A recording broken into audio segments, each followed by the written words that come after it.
Fala pessoal, estamos começando aqui essa gravação de um assunto muito interessante para a gente tratar nesses últimos tempos aí, de basicamente uma revolução que a gente viveu no mercado cripto a respeito dessa integração do sistema financeiro tradicional com cripto.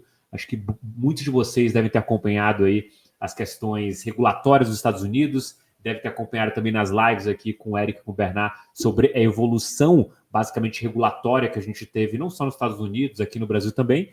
E esse assunto ele é muito forte e é justamente por isso que a gente está cobrindo aqui um dos projetos que eu considero de um interesse gigantesco para a evolução desse sistema e principalmente dessa integração entre o sistema financeiro tradicional e o sistema cripto. Bom, mas não vou me alongar aqui muito, tem muito papo para a gente ter aqui com o nosso convidado de hoje. A gente vai trazer um assunto por meio de um projeto, para que você entenda o projeto e entenda os problemas que esse projeto está tentando resolver aqui. E, no final, tem uma surpresinha aí para todos aqueles que se interessarem pelo projeto e quiserem saber mais. Bom, vou chamar aqui no palco o nosso querido convidado Marcos Viriato, que é o fundador desse projeto da Rails. Mas, Marcos, queria primeiro que você se apresentasse para a nossa audiência. Assim, quem é o Marcos Viriato na fila do Pão Cripto? Fala aí, André. Fala aí, galera. Prazer estar aqui com vocês. Bom, eu, além de fundar a Parfin, né, eu comecei em cripto, para quem já me conhece. Eu comprei lá meus primeiros bitcoins em 2014, então já faz bastante tempo. E aí caí no rabbit hole, né, como as pessoas falam. Entrei no Litecoin, depois Ethereum, XRP, aí eu comprei todos os protocolos. Enquanto eu trabalhava no banco, era até engraçado, porque banco era contra cripto, né? Até que, enfim, em 2017, lá no banco, a gente setou uma mesa de proprietária. Então, eu comecei minha história em cripto mais cedo. Eu acho que a visão um pouco era de que a blockchain, a tecnologia blockchain que está por trás das criptos, ela tem um poder de transformar o mercado financeiro, a forma como a gente transfere valor, né? E eu falei, cara, quando eu saí do banco, eu falei, preciso fazer alguma coisa no espaço, preciso criar, sair desse mundo tradicional e inovar, né? Então, acho que foi esse ângulo aqui que eu vim cair de cabeça e montar a Parfin, né? Que é uma das desenvolvedoras da Rails, a gente vai falar um pouquinho mais para frente. Boa. Viriato, acho que quando eu conheci você, quando a gente conversou a primeira vez, você estava ali no começo da Parfina, tinha aquela ideia, uma ideia, um sonho grande, né, de construção ali, um desafio enorme pela frente, ainda mais um mercado que, como você mesmo mencionou aqui, não abraçava cripto, como hoje a gente vê.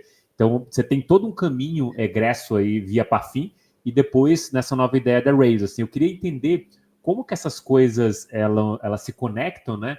E qual que é a grande história agora que a Rails está querendo contar? Então, a Parfin, como eu falei, né, começou com essa visão de construir. Primeiro, a Parfin vem de paridade financeira, né, parity financial, que era a gente trazer paridade, né, para esse mundo de cripto, né, e blockchain. E aí, o que acontece, né? A gente começou construindo um produto que a gente chama de Parfin Plataforma hoje. É um produto super usado, a gente está em grandes bancos, né? É um produto que o banco consegue oferecer cripto para os clientes finais, né? A gente já foi XP, na B3, Santander, vários bancos usam esse produto hoje e cresce, o volume é grande. Tem um fluxo de stablecoin agora, tem um foco de cross-border payment usando stablecoin, os fluxos são bem grandes lá no dia a dia, né? E aí, alguns desses clientes nossos, né? Como é que surgiu a história da Rails? Alguns desses clientes nossos falaram, cara, eu quero tokenizar CDB, eu quero tokenizar fluxo de veículo, eu quero tokenizar isso. Mas, puta, a gente tem 65 milhões de clientes, eu não vou abrir 65 milhões de endereços num Ethereum ou numa public blockchain, tenho medo de ser atacado, etc. E aí, lá atrás, a gente falou, olha, cara, por que você não faz uma rede sua aqui interna? E um dia, se você quiser, você conecta com a rede pública. Então, o conceito da Rails começou para resolver um problema do banco, de como que ele traz 65 milhões de clientes on-chain, né? E aí a gente viu que tinha uma oportunidade. A gente fez esse conceito da Rails Private Network, né? A Rails tem dois componentes, a Private Network e a Public Chain que a gente está lançando agora. A beleza é que as Private Networks se conectam transparentemente com a Public. Então, a visão é, esse banco que tem a private network, imagina o banco está tokenizando, CDB, né? Tem um banco que a gente está trabalhando, tem 90 milhões de clientes, eles emitem 1,2, 1,3 milhões de CDB por dia. Ele não tem como fazer isso em public chain. O volume é muito grande transacional, né? Então, a gente faz na private network, que a gente atinge 10 mil transações por segundo hoje, e liquida internamente. Vai falar, mas está isolado, não é uso de blockchain descentralizado. Não, não é. Mas, agora, ele vai ter a oportunidade de permitir com que alguns desses CDBs, que quando precisar, migrem para public chain, sejam bridged, né? Portados para a public chain, e lá a gente tem liquidity pools, ele pode usar como colateral, e assim por diante. Então, essa integração entre o privado e o público, ela vai acontecer, né? A gente fala que a private network, a gente fez um negócio ainda diferente, a gente criou o Rails Privacy Node. É um on-chain database, é um single node blockchain. O cara instala e começa a migrar as bases de dados deles tradicionais para ser on-chain. E com isso, o ecossistema interno do banco está todo on-chain. Então, o cara, desde a ação tokenizada, depósito tokenizado, CDB tokenizado, CRAF tokenizado, CRI tokenizado, fundo tokenizado, cripto está lá já. E então, você cria um mundo tokenizado interno. E aí, ele vai conectar com a rede pública nossa ou com outras, né, para agregação de liquidez, para transferência. Então, pensa num mundo onde muita coisa vai acontecer internamente e quando for necessário, você vai estar migrando, você vai estar portando tokens, né? A gente veio de um outro ângulo, né? O ângulo de Web3 é as redes blockchain conectando entre elas, né? O Ethereum sendo o principal elemento, né, de liquidez e agregação hoje, mas você já vê as L2 ou outras sidechains pegando liquidez entre elas, né? A gente, né? Então a gente fala assim que o mundo de cripto hoje ele tenta roubar o usuário um do outro, né? A L2 do X com o L2 do Y, todo mundo tentando tirar o usuário de cripto um do outro. A gente está trazendo novos usuários para o ecossistema cripto. A gente está trazendo milhões de usuários que fazem parte desse ecossistema de banco, né? De instituição financeira, de fintech, para o mundo cripto. É uma abordagem diferente. E aí, essa convergência entre DeFi e TradFi, ela está afunilando. Uma hora, você nem vai saber, né? Como é que isso está acontecendo. Você não vai nem saber que chain que está usando, né? Então, eu acho que essa é um pouco da arquitetura que a gente está voltando e está pegando muito bem. A gente está com as redes instalando nos bancos, começando e tal. E aí alguns bancos vão ser validadores da nossa public chain que a gente está lançando, que a gente está super animado com isso para garantir a segurança da rede. Então, tem algumas coisas bastante legais aí que a gente está fazendo, a gente vai estar anunciando nos próximos meses. Maravilha. Viriato, tem uma das coisas que vocês mencionam no deck, né, como um problema, que é essa divisão aqui de liquidez, onde você tem DeFi de um lado e TradFi do outro. Você até tocou aqui nesse ponto, mas acho que boa parte da nossa audiência talvez não entenda essa divisão, né? Como que você explicaria de maneira muito simples esse problema do mercado financeiro, né? Olhando para esse silo de liquidez, DeFi e TradFi, para o pessoal entender qual que é o problema.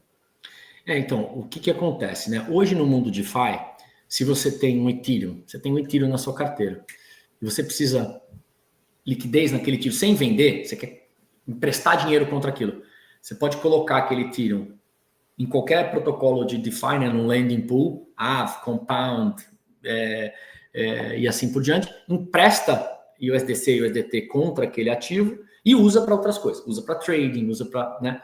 Então, você tem um acesso a uma liquidez, entre aspas, infinita. Óbvio que está restrito à liquidez no mundo de cripto, que hoje o market cap de toda é 3 trilhões de dólares, né? Mais ou menos. E aí, quando então, você tem uma liquidez fluida aqui nesse ecossistema.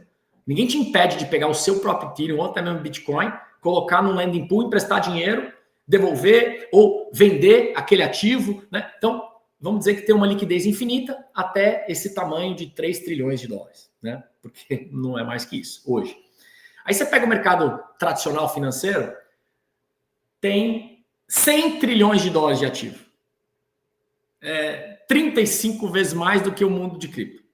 Só que a liquidez está fragmentada, ela está isolada. Então, pensa nesse caso do CDB. Você é um cliente de um banco, você comprou um CDB. 10 mil reais de CDB. Vamos fazer diferente. Você comprou uma ação da X, tá. Você tem a ação.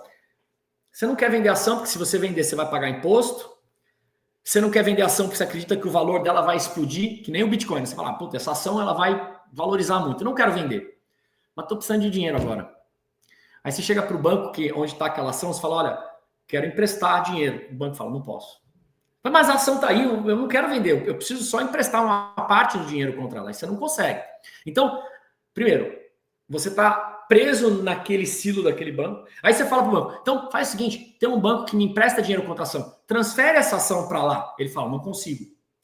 Aí você fala, cara, como assim? O ativo é meu, eu comprei. Eu quero que você transfira da minha conta com você para minha conta no outro banco. Ele fala, não consegue fazer. Então, aquela liquidez do DeFi totalmente integrada, funcionando, você podendo mover e circular para onde você quer. E aqui você tem um ativo que está travado, que você não consegue usar ele da maneira como você quer e você não consegue transferir ele. Tem uma dificuldade enorme de transferir ele. Então, quando você começa a tokenizar esses ativos que estão nesse ecossistema, 100 trilhões de dólares lá, e você começa a trazer mecanismos do DeFi que permitam com que aqueles ativos sejam transferidos, que você consegue emprestar dinheiro contra aquele ativo, você tem um unlock de liquidez potencial. Então, a gente acredita que esse mercado de 100 trilhões vai para 200, 300. Né? Então, a gente fez agora um projeto com 2 bancos. Né? O que acontece? O banco A emite CDB. Ele quer emitir CDB com 1 ano de resgate. Por quê? Porque aí fica mais longo o funding dele, ele não precisa ficar resgatando. Só que o cliente não compra de 1 ano porque não tem liquidez. Imagina se o cliente quer resgatar amanhã, não consegue, e o cara precisa de dinheiro. Mas a taxa do CDB de 1 ano é um pouco melhor. Então, o que a gente fez com esse banco? Banco A emite um CDB de 1 ano com uma taxa melhor e o banco B aceita receber aquele CDB tokenizado para dar empréstimo colateralizado. Então, imagina o seguinte, você tem o banco A se beneficia porque ele está fazendo um CDB de longo prazo, o cliente do banco A se beneficia porque, apesar de ser um CDB de longo prazo, ele tem uma taxa melhor e agora ele tem a opção de transferir aquele CDB tokenizado para o banco B e pegar um empréstimo contra se ele precisar de dinheiro. Numa taxa competitiva, porque está garantido o empréstimo. Então, a gente fez esse caso, está implementado, a gente espera que vá para a produção. É um caso que você já começa a usar essa beleza da inovação que tem no DeFi no mundo tradicional para a gente desbloquear essa liquidez no mundo tradicional. Então, essa é o que a gente está construindo. Boa. Viriato, deu para entender essa parte muito bem e eu estou entendendo assim a facilidade que a gente tem do mercado cripto, por exemplo. Uma parte dos nossos clientes, a gente fala para ele, você não precisa vender hoje teu Bitcoin porque ele é um ativo dentro do mercado financeiro cripto, né? Do mercado de DeFi. Você pode dar ele como garantia, tomar empréstimo e usar para outra coisa. O fato de você não estar vendendo e alienando aquilo tem um benefício, inclusive, fiscal, porque você não vai pagar imposto sobre aquele outro dinheiro que você emprestou, porque vira um liability ali. Você está devendo uma coisa e tem o dinheiro também na tua conta. Então, estruturalmente, faz bastante sentido. E eu estou vendo que você está querendo fazer com que os bancos trabalhem dessa forma, a ponto deles se tornarem esses organismos integrados por meio da blockchain da Rails. Mas tem uma coisa que você menciona aqui nessa arquitetura de private nodes e public chains que chama muita atenção. E a pergunta para mim vira nessas coisas. A gente tem algumas integrações que podem acontecer. O private node internamente do banco, conectado com a public chain, aí a gente está falando talvez de alcançar o mercado de DeFi, mas o que você está me dizendo é que esses private nodes eles podem comunicar entre eles especificamente para criar uma rede dos bancos como se fosse o Open Finance que a gente tanto sonhou. Exatamente isso. E na realidade, o sonho nosso aí de evolução de roadmap é que você consiga... Você tem... Assim, o sonho é você pode ter um privacy node no seu celular e você fala assim, cara, eu tenho meus ativos tokenizados aqui, eu conecto ele para outras redes, né? Obviamente que o produto é muito mais B2B, né? Porque você demanda mais infraestrutura, mas assim, você é o Nirvana. Agora, a ideia é assim, você tem um catálogo, André, eu tenho meu privacy node, banco A, eu tenho meu privacy node aqui, qual que é o chain ID do seu? O chain ID do meu é tanto. Cadastrar chain ID, já estou conectado com você. E aí, com isso, tudo que eu tenho tokenizado no meu privacy node aqui, eu consigo transferir para o outro de forma instantânea. sem estresse, né? Então, óbvio que tem que ter a relação de confiança, porque vai ter mecanismos de autenticação entre os privacy nodes para você transferir, etc. Mas esse é o conceito.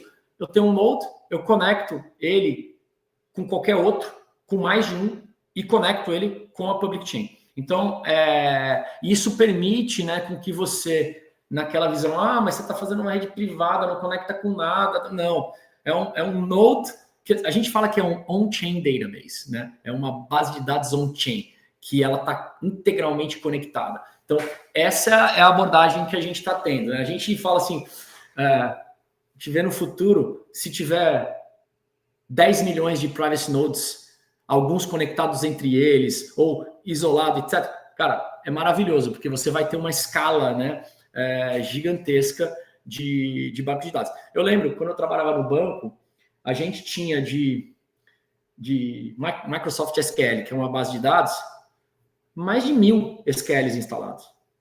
Para cada sistema tinha a sua base de dados. Agora, imagina se tudo isso for tokenizado no futuro. Né? A nossa visão é que nos próximos 5, 10 anos, todos os ativos vão estar tokenizados. Por que não você não ter um on-chain database? Só que ele isolado fica que nem o banco de dados tradicional. Agora, ele on-chain, com a possibilidade de conectar com o mundo externo, cara, te abre um universo de possibilidades, né? Acho que essa é a visão.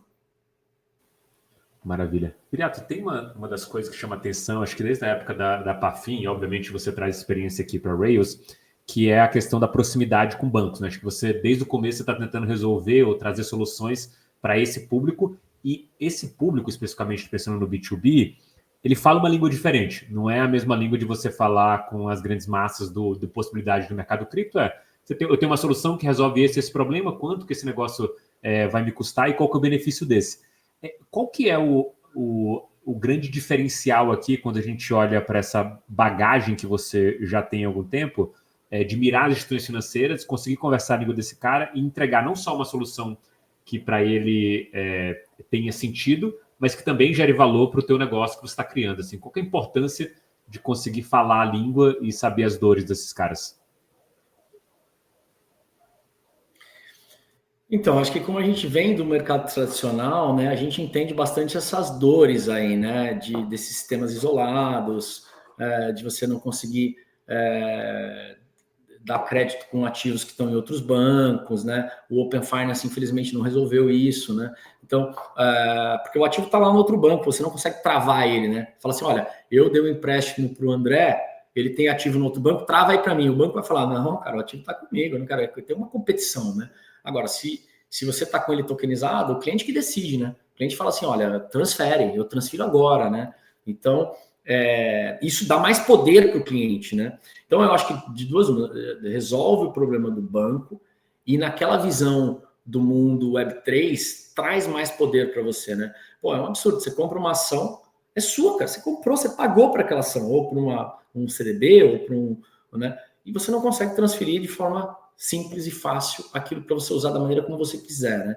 Óbvio que tem regras que valor mobiliário tokenizado, valor mobiliário tem regras de você não vai poder, por exemplo, você não vai poder transferir uma ação tokenizada para o seu MetaMask. Por quê? Porque a não ser que a lei mude, né? Porque hoje quem pode custodiar ação, debenture, CRA é custodiante qualificado, regulado, etc. Então você não é qualificado, regulado, então você não vai poder transferir para o seu MetaMask, mas você vai ter a possibilidade de transferir para qualquer carteira que você tenha com outros custodiantes qualificados. Inclusive, a gente até visualiza que no futuro vai ter um DeFi Lending Pool, né, que seja regulado.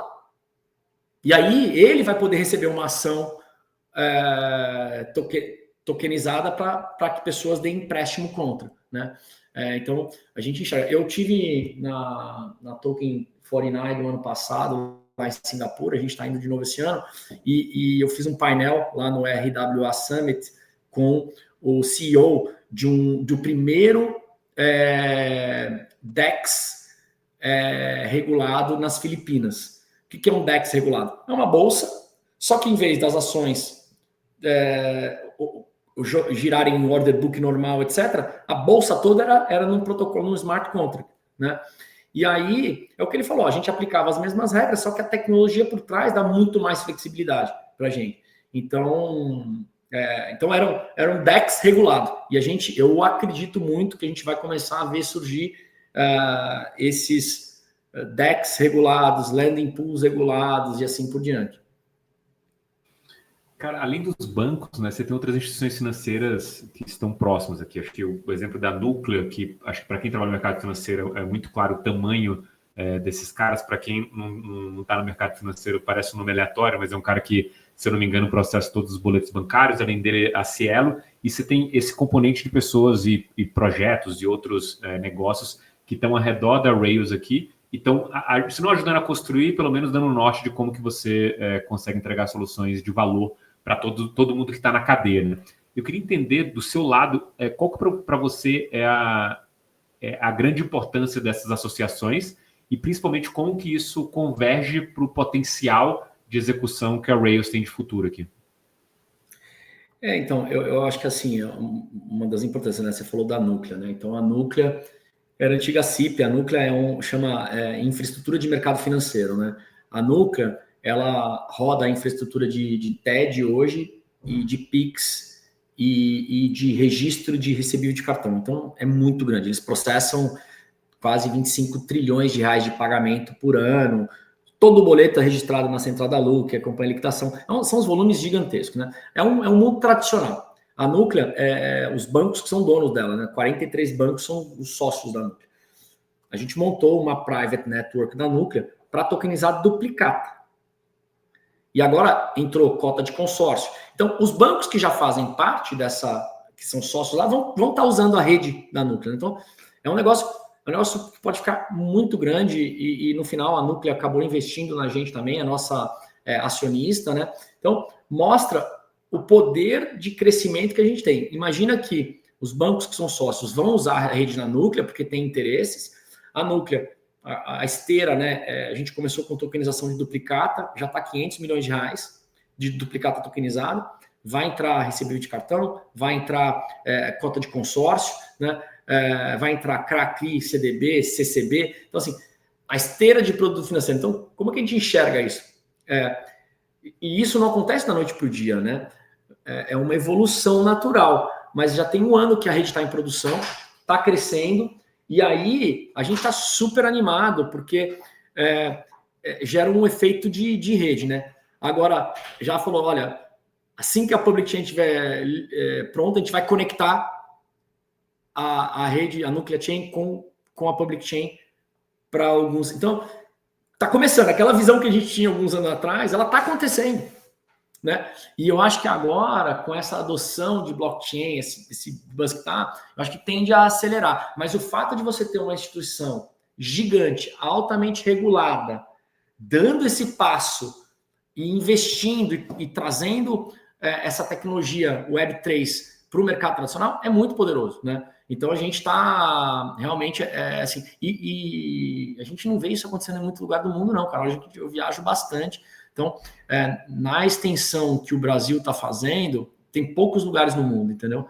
Então, é para a gente não ter aquela síndrome do brasileiro, do latino-americano, que não consegue fazer. Cachorro vira-lata, né? Cachorro vira-lata. Exato. A gente tem que ser bem orgulhoso do que a gente está fazendo e expandir isso globalmente, né? A gente fez um projeto com o JP Morgan Kinexys em novembro do ano passado, tem um relatório que eles soltaram.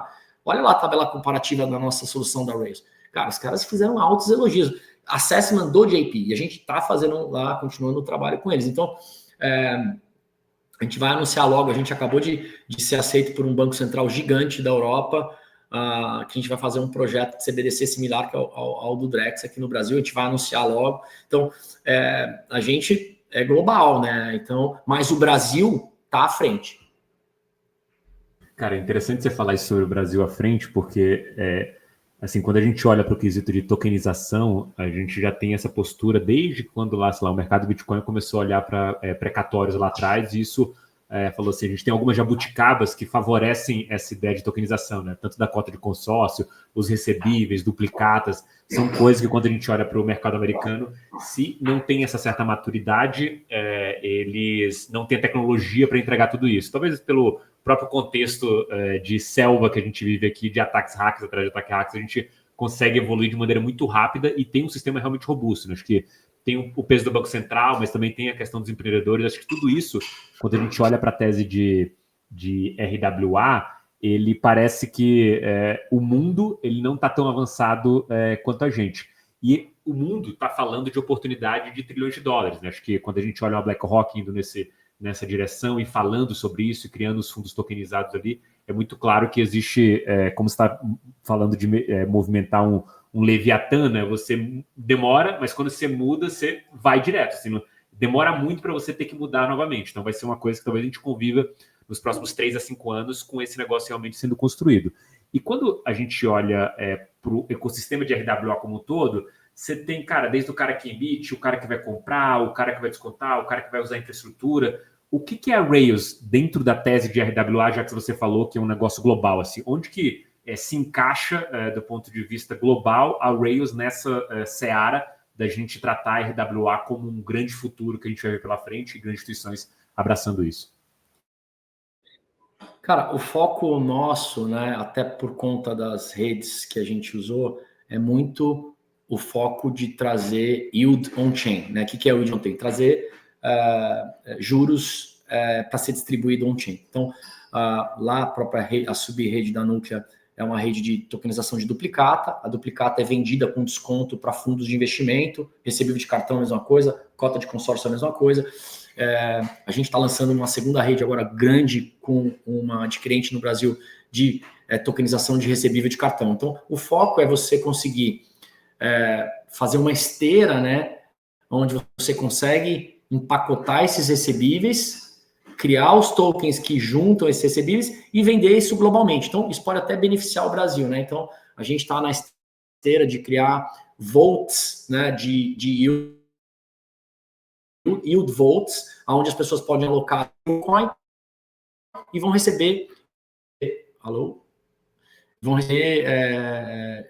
juros contra isso, né? Então, eu não sei se deu uma cortada para mim, deu uma mudada aqui. Deu uma cortada, mas o som pegou. Pode continuar. Tá bom. Então, qual que é a nossa visão para a Rails, né? E a gente está fazendo parceria com alguns protocolos de landing pool, que é Volts, Commodities, Biodiesel, Volts, Commodities, exportação de açúcar, Volts, Commodities, ativos financeiros, CDBs, Volts, ativos financeiros, CDB, Volts, Commodities, exportação de soja. Então, quando você exporta soja, você tem um Trade Finance Receivable, né? Porque até o importador pagar. Alguém pode entrar financiando aquilo e ganhar um pedaço da taxa de juros. Então, o nosso foco da Rails é a RWA tokenizado que tem o potencial de distribuir yield para os usuários finais, né? Acho que esse é o grande foco. As pessoas falam, eu vou tokenizar um imóvel e vou vender o imóvel. A gente pode até fazer, mas talvez não seja o foco. Agora, se tiver um recebível de um aluguel, putz, a gente tem interesse, entendeu? Então, o nosso foco é muito criar um ecossistema robusto para usar RWA, especialmente recebíveis de todas as naturezas, que possam distribuir yield para o usuário final. Maravilha. Viriato, uma das coisas quando a gente está falando dessa integração do sistema financeiro cripto, Web3, com o sistema financeiro tradicional, que sempre preocupa, e a pergunta número 2, talvez ali, depois de a gente entender a oportunidade, é a questão de segurança. Segurança e privacidade. Porque o banco sempre olha para esse mercado extremamente aberto, né, todos os endereços do Bitcoin, e fala, pô, bacana, legal esse negócio que está fazendo aqui, mas não serve tanto para mim. Então, quando você chega nessa ideia de, puta, eu quero integrar a ideia aqui de Web3 com a estrutura do banco, essa talvez de garantir que as transações sejam confidenciais e ao mesmo tempo auditáveis por reguladores, é talvez a grande pergunta. E eu queria entender como que vocês conseguem executar isso, porque parece até um contrassenso eu ter confidencialidade e ser auditável ainda pelo regulador. Eu acho que assim, essa questão... Aliás, saiu um artigo do Andreessen Horowitz, Os Mitos sobre Privacidade, ontem, que é sensacional. Depois a gente pode compartilhar o link aí para a turma ler, né? Porque tem vários mitos em relação a isso. Vou botar o link embaixo aqui, tá bom? Sim, e tem várias... né? Então você fala assim, eu tenho privacidade na rede Bitcoin. Não, você tem anonimidade, mas não privacidade. Né? Porque se você tem lá 2 Bitcoins na sua carteira, todo mundo sabe que você tem 2 Bitcoins. Pode saber que a carteira não é sua, né? Se você tem anonimidade, né? Mas você não tem privacidade, porque todo mundo tá vendo o valor que tá lá, né? Inclusive, os famosos whales, watches aí ficam olhando, né? Quem move, quem não move, quanto move. E algumas delas, dado padrões, já são identificadas hoje. Fala, puta, essa aqui é do fundo A. Ah, essa aqui essas carteiras são as carteiras do MicroStrategy. Ah, essa carteira é a carteira do ETF do VanEck. Essa aqui, então, hoje, quando você pensa em privacidade, tanto que as pessoas monitoram as carteiras dos ETFs para ver outflows, né? Então, assim, você tem hoje anonimidade e não privacidade. Quando a gente fez lá o Rails Enigma, né, que é o protocolo de privacidade que a gente desenvolveu, para trazer privacidade efetiva para a transação. Só que acontece o seguinte, nesse mercado regulado, imagina o seguinte, você tem uma ação tokenizada, que é um ativo regulado, e você vai falar, eu vou vender ela, e se o auditor ou o regulador perguntar com quem está a ação, eu vou falar, não, é privado. Não existe isso, né? O regulador vai pedir. Tanto que hoje, por exemplo, você pega o Banco Central, a CVM, eles podem exigir via o Poder Judiciário e falar assim, olha, bloqueia o saldo do André, ou bloqueia o saldo de tal fulano, bloqueia os ativos desse fulano em todos os bancos, né? Tem o famoso Bacenjude, que ele é um elemento de bloqueio. Então, o regulador, hoje, no mundo tradicional, ele consegue fazer isso. As pessoas falam, não, mas eu não quero CBDC porque vai poder ver tudo. Cara, hoje no Pix, todo mundo vê tudo. O Pix é centralizado, o Banco Central, cada centavo que você manda no Pix é possível de ser visto pelo Banco Central. É monitorado hoje. Não existe isso, né? As pessoas falam assim, não, eu quero preservar minha privacidade, no blockchain eu preservo. Cara, hoje, praticamente não. Além disso, né? Quando você tem... imagina o seguinte, você abre uma conta no exchange, compra Bitcoin, e aí você transfere para o seu whatever, ledger, ou o que você tem. Você já está rastreável. Né? Então, você comprou, a não ser que você compre do minerador direto, aí talvez você não seja rastreável, mas se você comprar no exchange e transferir o Bitcoin para o seu ledger, já tem um link de que aquela conta, você fez um whitelist no exchange e aquele endereço é seu. Então, no limite, no futuro, você consegue, mesmo que você tenha um ledger, já não é privado, porque o endereço está lá e ele já não está mais nem anonimizado, porque teve um link de um withdrawal, né? A não ser que você minta, você fala que aquela carteira não é sua. Então, essa questão de privacidade, eu acho que ela é importante, né? Tanto que o Vitalik, para quem conhece, anunciou o roadmap de privacidade do Ethereum, e inclusive com a possibilidade de ter auditores externos também, né? Se você olha lá o roadmap, tem essa privacidade. Mas o que ele quer preservar? Ele quer falar assim, olha, eu quero preservar a privacidade. As pessoas não podem estar expostas, as pessoas não podem olhar. Agora, se bate um regulador e fala, olha, cara, abre essa transação privada porque tem suspeita de ela ser com a Coreia do Norte ou etc., o dono do protocolo, do DeFi, que implementar a privacidade, vai ser obrigado a fazer.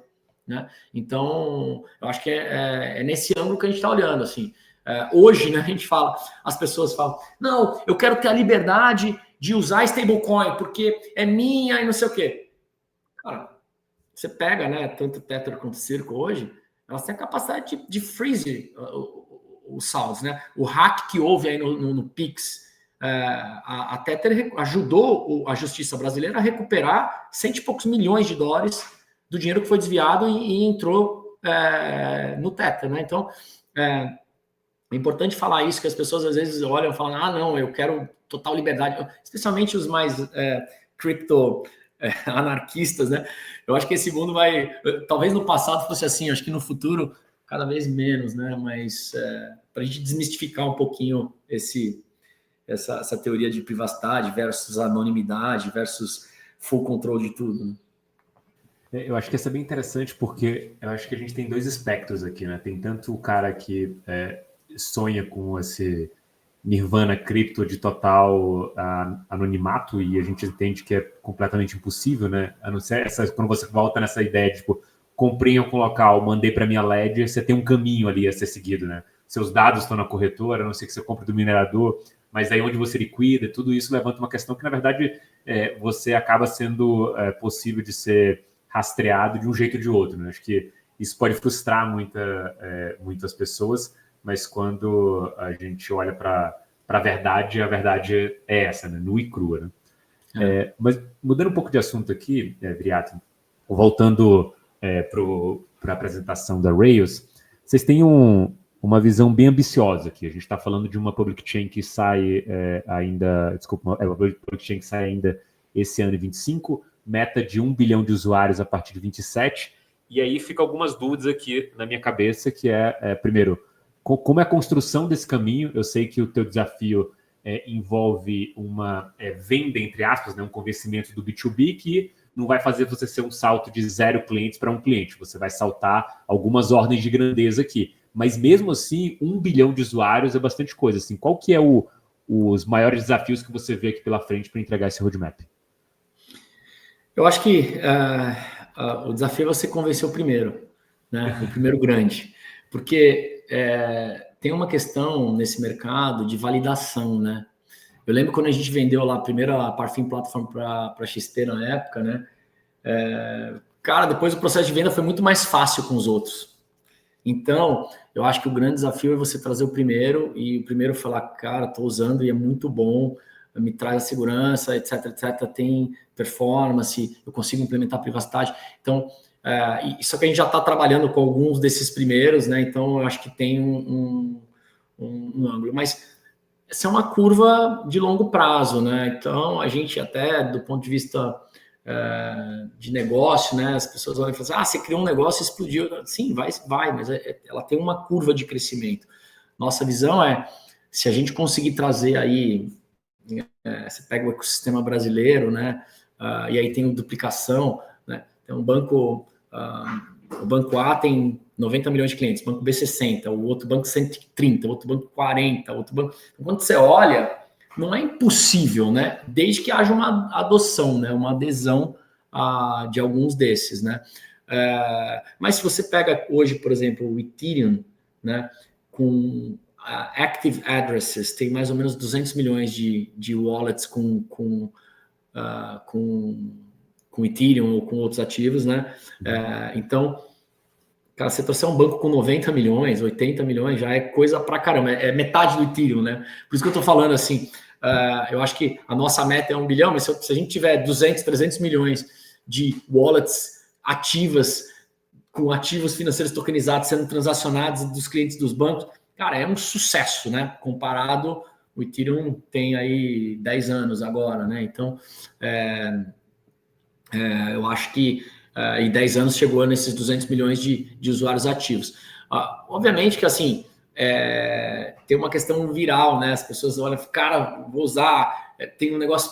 Então, tudo vai depender de tração, mas eu acho que a gente está conseguindo trazer esses clientes grandes, né? Essas instituições financeiras, bancos, fintechs. A gente ontem fiquei até 8 da noite com o Neobank, que é super cool, com um projeto de tokenização mega inovador que a gente está fazendo com eles. A gente quer anunciar antes do TG. Eles têm 7 milhões, é um Neobank menorzinho, mas, cara, eles estão. O pitch a gente vai ser o primeiro on-chain neobank do mundo, né? Então, é uma cabeça bem futurista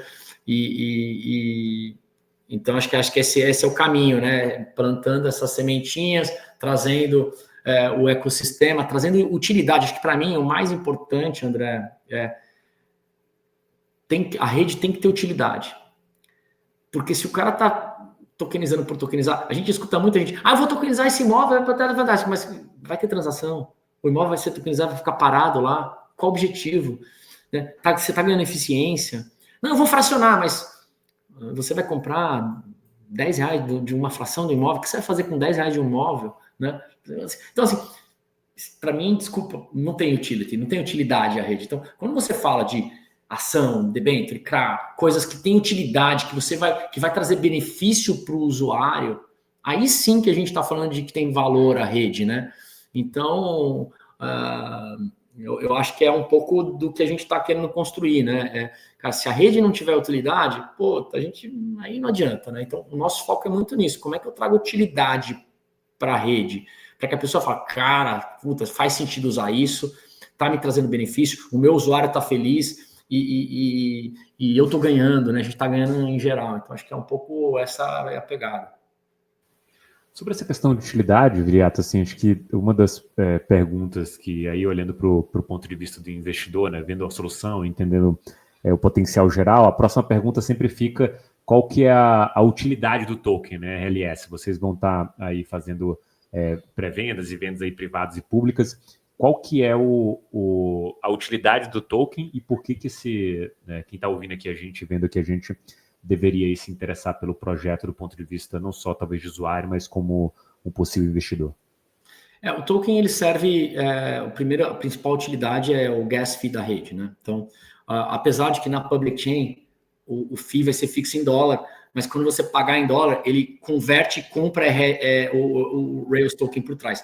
O mesmo princípio. Hoje, a gente já tem de receita por mês mais ou menos 350 mil reais com as private networks que estão em produção. Então, é 70 mil dólares mais ou menos. O que acontece? Quando o cliente paga a gente, isso é convertido em USDT, esse USDT vai para um smart contract na rede que compra o Rails token da Foundation.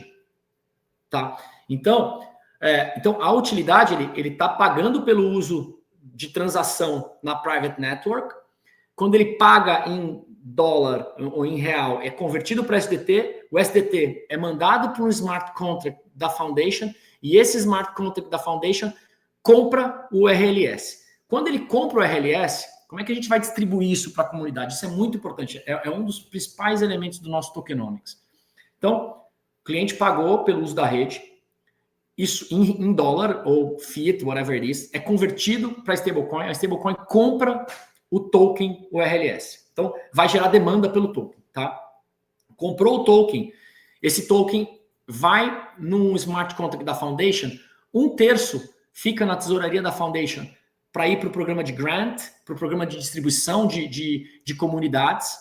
1/3 vai para os validadores, que vão estar validando as transações na public chain.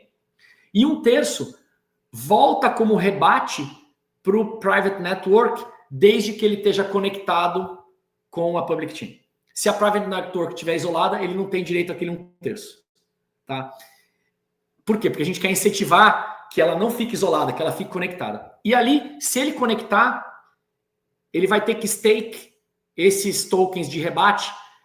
Aí tem um programa, se ele stake por 6 meses, ele recebe do 1/3, ele recebe 50%, se ele stake por 1 ano, ele recebe 100%. Então, esse é o tokenômico que a gente mandou, que, cara, a gente não viu igual no mercado até hoje.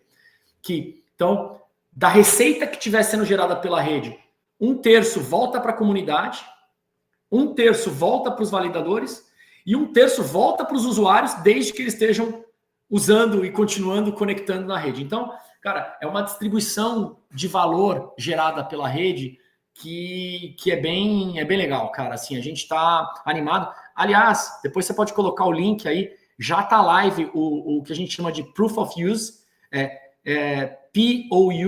pou.rails.com. Depois você lança o link aí, onde você vai poder ver esse mecanismo todo mês. Quando os clientes pagam, tem o smart contract, você pode checar esse pagamento das private networks on-chain, tá? E quanto que já foi pago year to date, e todo mês, conforme os clientes vão pagando das private networks, converte em USDT, vai para o swap smart contract, compra o Rails token, volta para a comunidade. Então, você pode checar online o Proof of Use, né, que a gente chama, que acho que também ninguém fez isso até hoje, a gente está super animado, porque a gente dá transparência para a comunidade e para os usuários de quanto está sendo gerado e quanto vai ser distribuído de volta para a comunidade, né? Pô, cara, legal. Acho que quando a gente olha para econômicos, a gente sempre tenta aqui entender do porquê que eu compraria, né? E qual que é o intuito do token necessariamente lá dentro. E acho que é bom ver uma flywheel assim que funciona muito bem e faz sentido, né? Porque você tem uma capture uma distribuição de valor que na minha concepção faz sentido. Eu poderia entrar numa discussão sobre os percentuais de cada coisa, mas aí é muito mais um ajuste fino, né? E obviamente, à medida que vocês forem trabalhando, vocês vão entendendo se isso faz sentido ou não. Né? Acho que é super importante. A gente começou com um terço para ser fair, mas no futuro a comunidade que tem o Rails Token vai poder votar em mudar essa distribuição. Então, o token ele vira um token de governança, e aí a nossa cabeça é de 3 em 3 meses, 6 em 6 meses, falar, olha, dado que tem... Imagina o seguinte, se um terço for muito grande, eles vão falar, olha, vamos reduzir o rebate aqui do Private Network, vamos aumentar o do validador, vamos reduzir o do validador, vamos aumentar o da Foundation. Aí é uma decisão que a comunidade vai tomar para reequilibrar essa distribuição de valor. Uma das coisas... que a gente sempre gosta de perguntar aqui quando está falando de projeto, e a gente passou por várias delas já caminhando para o final aqui dessa apresentação e dessa conversa, é aonde que é o endgame de tudo isso, né? Óbvio que assim, essas coisas mudam ao longo do tempo, mas hoje, assim, você olhando para o projeto aqui, onde você acha que ele pode alcançar nos próximos 5, 10 anos, e qual que seria o teu sonho grande aqui, de olhar para Rails e falar, cara, atingir isso aqui, pô, se eu contasse para o Viriato aqui de 2025, ele estaria super feliz que a gente atingiu isso. Eu acho que assim, de novo, eu voltando para o ponto de utilidade, né? Se a rede estiver sendo usada para resolver problemas, trazer eficiência para a sociedade, né? Para você conseguir se financiar com custo mais barato, ter acesso a mercados globais, distribuir valor, eu acho que a gente vai ter sucesso. Óbvio que a gente tem alguns parâmetros, né?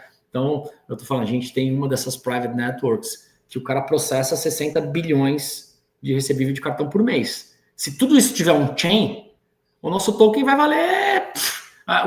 O fully diluted valuation da rede vai ser gigante, entendeu? Então, puta, você que vai entrar no private sale, a gente vai fazer um private sale daqui a pouco, você que vai hold o token, você vai acruar 100 vezes, 200 vezes o valor do token. Então, eu acho que essa é a beleza. Então, se a gente tiver sucesso, uma coisa que a gente já viu muito protocolo lá atrás, né? Então, acho que o endgame é o valor da utilidade para os usuários é tão grande que o ecossistema vai crescer exponencialmente. E aí, o valor do token cresce na mesma proporção, as pessoas que vão estar envolvidas no projeto vão estar felizes, porque investidor feliz é investidor que ganha dinheiro, né? Você perder dinheiro, você vai falar, cara, não ganha dinheiro, né? Então, a gente falava no banco, cara, cliente feliz é cliente que ganha dinheiro. Se você dá uma recomendação, o cara compra, o negócio cai, você vai falar... Então, eu acho que para a gente, né, a gente continuar trazendo esse valor e fazer com que as pessoas que acreditaram, que entendem da seriedade que a gente está tomando, né, que isso acrue valor ao longo do tempo para frente, né? E aí, se a gente acredita que o market cap da nossa indústria vai para 10 trilhões de dólares, são 3 vezes. Se a gente acredita que a gente pode ser um market share relevante disso, dado a amplitude do que a gente pode chegar, os múltiplos de FDV, eles são infinitos, né? Você pode falar assim, vou entrar no FDV de 100 milhões, esse pode ficar 50 bi, 100, sei lá quanto, nem penso nisso hoje em dia. Então, eu acho que, olhando para a transformação que está acontecendo no mercado global, com o uso de blockchain, com a relevância das coisas que a gente está fazendo, etc., acho que tem um valor enorme para a gente capturar nos próximos anos, né? Eu acho que esse é o foco. E aí, mas esse valor vai ser só capturado se a gente conseguir trazer utilidade para a rede. Se a gente não conseguir, aí, cara, desculpa, a gente vai ser um negócio aí, não tem valor. Mas a gente, de novo, dado a relevância, né? A gente tem uma rede com a Núclea que investiu na gente. A gente tem essa outra rede lá com a Cielo que vai entrar em produção agora. Tem outro banco que vai entrar em produção. A gente tá conseguindo converter esses players grandes e relevantes, né? Não estamos falando aqui, tô trazendo um negocinho aqui. A gente está trazendo realmente coisas grandes e relevantes. Então, se a gente continuar nessa pegada nos próximos anos, eu acho que a gente vai trazer um valor muito grande para a gente, para os investidores, para os sócios, para os usuários, né? E aí eu não quero nem pensar quanto, eu acho que vai ser bom. Acho que vai ser bom, vai ser um negócio que ele vai falar, uau, eu gostei de fazer parte disso, de contribuir. Eu acho que a consequência de você fazer um negócio muito bom, que tem utilidade, é um negócio se valorizar. A gente sempre fala assim, o que acontece com o melhor jogador de futebol do mundo? O cara é muito bom no que faz. O cara vai ganhar dinheiro. O que acontece com o melhor médico dentista do mundo? O cara vai ganhar dinheiro. O que acontece com o melhor narrador de futebol, o melhor piloto de Fórmula 1, a melhor empresa de iPhone do mundo, então assim, e aí acho que aplica aqui, né? Se a gente for bom e o protocolo tiver utilidade, as pessoas falarem, puta, faz sentido usar isso, a consequência natural é que o negócio ganhe valor e no longo prazo, né? Legal. Cara, muito bom ter a visão sóbria, assim, porque acho que é muito fácil, quando a gente está falando de tokenização, de token, né, de modo geral, se perder na ideia de única e exclusivamente valorização, sem os fundamentos básicos que seriam utilidade. Acho que focar nisso, né, e ter esse roadmap desenhado de dar esses saltos, né, porque acho que quando a gente está falando de um B2B, são saltos, né? Você vai agregando ali bilhões, trilhões de coisas ali dentro, justamente por estar com um parceiro que também é igualmente gigante, você resolve o problema dele. Para finalizar, Viriato, cara, queria que você falasse para o pessoal aqui como que a nossa comunidade pode dar o próximo passo, tanto participar do projeto, entender como seguir, como que vai ser a Private Sale, tudo que você puder mais detalhe, pode falar os links aí que depois a gente põe nos comentários aqui para o pessoal conseguir acompanhar. Acho que assim, para a comunidade Rails Latam Brasil, segue lá no X, né? Rails-Latam, depois a gente coloca aí o link. A gente está anunciando várias coisas, inclusive eventos no Brasil e etc.